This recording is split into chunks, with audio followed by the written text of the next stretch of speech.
Stock market దెబ్బతింది. దాదాపు 3 లక్షల కోట్లతో ఒక్కరోజే ఆవిరితుంది. దీనికి సంబంధించిన Big TV digital live breaking news చూస్తున్నాం. అయితే ఇండియాలో మార్కెట్ పై కూడా ఇది తీవ్ర ప్రభావం చూపే అవకాశం ఉన్నట్లు కూడా నిపుణులు చెప్తున్నారు. అయితే ఒక్కరోజే దాదాపు 3 లక్షల కోట్ల సంపద మొత్తం కూడా ఆవిరైంది. స్టాక్ మార్కెట్ ను దెబ్బతీసింది. అయితే అమెరికాలో జనవరిలోనే అంచనాల కంటే కూడా మెరుగైన జాబ్స్ డేటా రావడంతో ఇండియన్ మార్కెట్ పై ఇది తీవ్ర ప్రభావం చూపబడుతుంది. ఇక దీంతో పాటు ఇన్వెస్టర్లు కూడా ఇటు ఏఐ భయాలు కూడా పట్టుకున్నాయి. దాంతోనే స్టాక్ లో ఎవరు ఇన్వెస్ట్ చేయట్లేదు అనే మాట కూడా వస్తుంది. ఇక భారీ నష్టాలను చవిచూసిన తర్వాత ప్రస్తుతం Infosys, TCS, Tech Mahindra, HCL కూడా ఇవన్నీ కూడా భారీ నష్టాలు చవిచూసినట్లు కూడా తెలుస్తుంది. ఇక దీనికి సంబంధించిన మరింత అనాలిసిస్ ని మనం స్టాక్ మార్కెటింగ్ అనాలిసిస్ ఇన్వెస్టర్ దీనికి సంబంధించిన స్టాక్ అనలిస్ట్ గురుప్రసాద్ గారిని అడిగి తెలుసుకుందాం. రైట్ గురుగారు, హలో అండి. మనం చూస్తున్నాం. అయితే ఈ రోజు ఒక్కరోజే దాదాపు 3 లక్షల కోట్ల సంపద కూడా ఆవరైనట్లు కూడా తెలుస్తుంది. దీనికి సంబంధించి దీన్ని ఎలా చూడాలంటారు?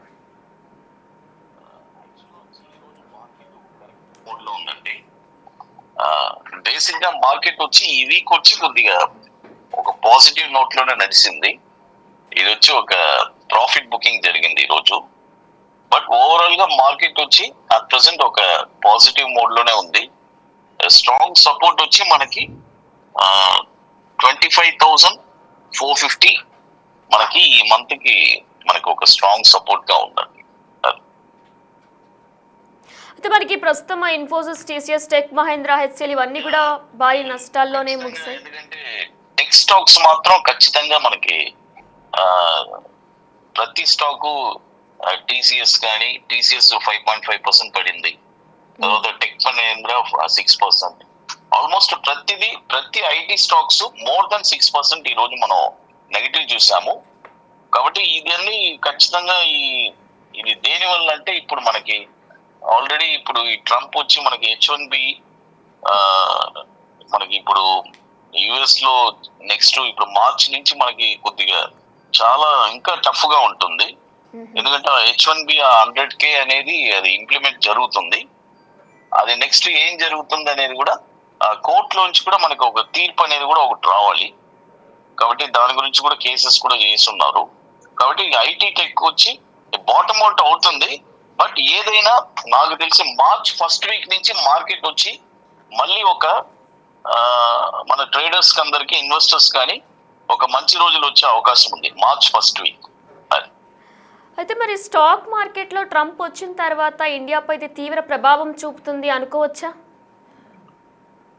ప్రభావం అంటే మంచి చేసేది అతను, చెడ్డ చేసేది అతనే అండి. ఒక విధంగా చెప్పాలంటే మార్కెట్ ని అట్ ప్రెసెంట్ వచ్చి ఓవర్ నైట్ లో ఏదైనా చేయాలంటే ఒక ట్రంప్ గారే చేయగలరు. బట్ ఏదైనా మన ఇండియన్ ఎకనామీ ఓవరాల్ గా వచ్చి ఇట్స్ వెరీ వెరీ స్ట్రాంగ్ అండి. కాబట్టి 25,000 అనేది ఒక బెంచ్ మార్క్ మనకి. ఆ 25,000 బిలో అనేది మనకి మార్కెట్ అట్ ప్రెసెంట్ ఎంత మార్కెట్ ఎన్ని న్యూసెస్ వచ్చినా ఏం జరిగినా కూడా 25,000 అనేది దిగట్లేదు. అక్కడికి వస్తే మళ్ళీ ఇమీడియట్ గా బౌన్స్ బ్యాక్ అయిపోతుంది. బట్ ఏదైనా ఓవరాల్ గా మార్కెట్ వచ్చి 26,500 ఈ ఇయర్ ఆ వాల్యూ అనేది క్రాస్ అయితే గానీ నెక్స్ట్ మనం బుల్ మార్కెట్ అనేది చూడగలం. స్టాక్ మార్కెట్ లో ఇన్వెస్ట్ చేయాలి అనుకునే వాళ్ళకి, ఇన్వెస్ట్ చేసిన వాళ్ళకి కూడా ఏఐ ప్రస్తుతం భయపెడుతుంది అనుకోవచ్చా? డెఫినెట్ గా అండి. అంటే ఇవన్నీ వచ్చి జనరల్ చూడండి, ఎప్పటికైనా ఐటీలో ఎప్పటికప్పుడు మార్పులు వస్తూనే ఉంటుందండి. నా 25 సంవత్సరాల అనుభవంలో చెప్తున్నాను. 2000 లో మనకి 2K అన్నారు. అప్పుడు అసలు కంప్లీట్ గా జీరో అయిపోతుంది. మనకి ఐటీ వచ్చి ఎప్పటికప్పుడు ఒక నెగటివ్ న్యూస్ వచ్చినప్పుడు అదే వచ్చి మళ్ళీ బూమ్ అవుతుంది. అక్కడే మళ్ళీ బేస్ అనేది స్టార్ట్ అవుతుంది. కాబట్టి ఏఐ వచ్చి ఇట్స్ వెరీ ఇప్పుడుండే అట్ ప్రెసెంట్ జనరేషన్ కి వచ్చి ఇట్స్ ఒక ఎలా చెప్పాలంటే ఇది ఒక వరప్రసాదంగానే అనుకోవాలి. నెక్స్ట్ 25 years కి ఖచ్చితంగా మార్కెట్ ఐటీ ఇండస్ట్రీని లీడ్ చేయబోయేది ఆర్టిఫిషియల్ ఇంటెలిజెన్సే. అందులో ఎటువంటి మార్పు లేదు. బట్ ఇప్పుడు ఈ ఒడిదడుకులో ఖచ్చితంగా కొన్ని మార్పులు చేర్పులు జరుగుతాయి. చూడండి, రీసెంట్ గా గూగుల్లో కూడా దాదాపు 20,000 మందిని లే ఆఫ్ చేశారు అందరూ. ఎందుకంటే వాళ్ళు కంప్లీట్ గా ఏఐ షఫల్ అవుతున్నారు, మార్పు జరుగుతుంది. కాబట్టి ఇదంతా వచ్చి ఒక మంచి పరిమాణమే. బట్ ఏదైనా ఆ ఎఫెక్ట్ అనేది కొంతమందికి ఉంటుంది, మనం కూడా అప్డేట్ అవ్వాలి. కాబట్టి డెఫినెట్ గా ఐటీ కూడా ముందు ముందు భవిష్యత్తులో మంచి రోజులు ఉన్నాయి.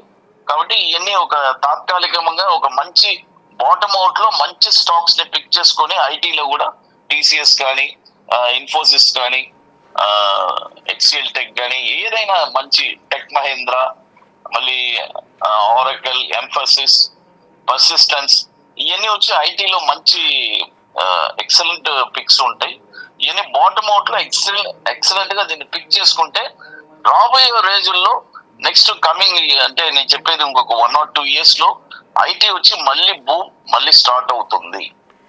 అయితే దాదాపు మీరు చెప్పినట్టు కూడా ఏఐ ఒక పాజిటివ్ వేలోనే చూసుకోవచ్చు అనుకుని మీరు చెప్తున్నారు. అయితే ఇప్పుడు ప్రెసెంట్ ఎవరైనా కొత్తగా స్టాక్స్ లో ఇన్వెస్ట్ చేయాలనుకునే వారికి మీరు ఏం చెప్తారు? ఇప్పుడు నేనేం చెప్తానంటే మంచి స్టాక్స్ ని మంచి మాలాంటి నిపుణులు ఎంతో మంది మార్కెట్ లో ఉన్నారు, వాళ్ళని సంప్రదించుకొని, ఎందుకంటే స్టాక్స్ ఎక్కడ పడితే అక్కడ కొనకూడదు. పర్టికులర్ లెవెల్స్ అనేది ఒకటి ఉంది. ఇప్పుడు టీసీఎస్ వేసుకోండి, టీసీఎస్ ఎగ్జాక్ట్ గా వచ్చి ఒక లెవెల్ ఆల్రెడీ 3000 లో ఒక అక్యుములేషన్ జరిగింది.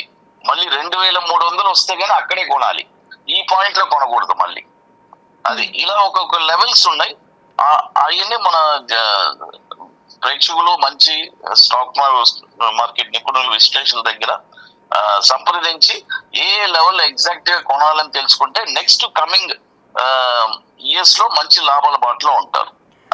రైట్, థ్యాంక్ యూ గురుప్రసాద్ గారు for sharing the information detailly. దేశీయ స్టాక్ మార్కెట్ సూచీలు భారీ నష్టాల్లో ముగిశాయి. ముఖ్యంగా ఐటీ షేర్లలో అమ్మకాల సూచీలపై ఒత్తిడి పెంచాయి. అమెరికాలో జనవరి నెలకు సంబంధించి అంచనాల కంటే కూడా మెరుగైన జాబ్స్ డేటా రావడం మన మార్కెట్పై ప్రతికూల ప్రభావం చూపింది. మెరుగైన జాబ్స్ డేటా వల్ల ఇప్పట్లో ఫెడ్ వడ్డీ రేట్లు తగ్గించుకోపోవచ్చన్న అంచనాలు సెంటిమెంట్ను దెబ్బతీశాయి. ఇక దీనికి తోడు ఐటీ షేర్లను ఏఐ భయాలు కూడా వెంటాడుతున్నాయి. అయితే ఈ ఏఐ భయాలు కూడా పాజిటివ్ గానే తీసుకొచ్చినట్టు కూడా ఐటీ నిపుణులు చెబుతున్నారు. ప్రస్తుతం ఐటీ స్టాక్స్ ను ఆంథ్రోపిక్ భయాలు ఇంకా వెంటాడుతూనే ఉన్నాయి. దీనికి తోడు అమెరికాలో వెలువడిన జాబ్స్ డేటా కూడా ఐటీ షేర్లపై ప్రభావం చూపింది. ఫెడ్ వడ్డీ రేట్లు తగ్గించకపోతే అమెరికన్ కంపెనీలు తమ ఖర్చులు తగ్గించుకుంటాయి. దీనివల్ల మన ఐటీ కంపెనీలకు ఆర్డర్లు కూడా తగ్గుతాయి. ఈ నేపథ్యంలో నేడు Infosys, TCS, Tech Mahindra, HCL వంటి షేర్లు భారీ నష్టాలను చవిచూశాయి. నిఫ్టీ ఐటీ ఇండెక్స్ దాదాపు 5% మేర పతనమైంది. బీసీఏలో మదుపర్ల సంపద భావించే సమోదిత కంపెనీల మొత్తం విలువ దాదాపు 3 లక్షల కోట్ల క్షీణించింది. ఇక సెన్సెక్స్ ఉదయం 83,968.43 పాయింట్ల వద్ద నష్టాల్లో ప్రారంభమైంది. ఇక రోజంతా నష్టాల ఒరవడి కొనసాగింది. ఇంట్రాడేలో 83,516.67 వద్ద కనిష్టాన్ని తాకింది సూచి. చివరకు 558.72 పాయింట్ల నష్టంతో 83,674.92 వద్ద ముగిసింది. నిఫ్టీ 146.65 పాయింట్ల నష్టంతో 25,807.20 వద్ద స్థిరపడింది. ప్రస్తుతం దీనికి సంబంధించిన ఐటీ అనలిస్టులు కూడా చెప్తున్నారు, ఏఐతో ఎటువంటి భయాలు పెట్టుకోవద్దు, దీన్ని ఒక పాజిటివ్ వేలోనే తీసుకోవచ్చు అంటూ కూడా చెప్తున్నారు.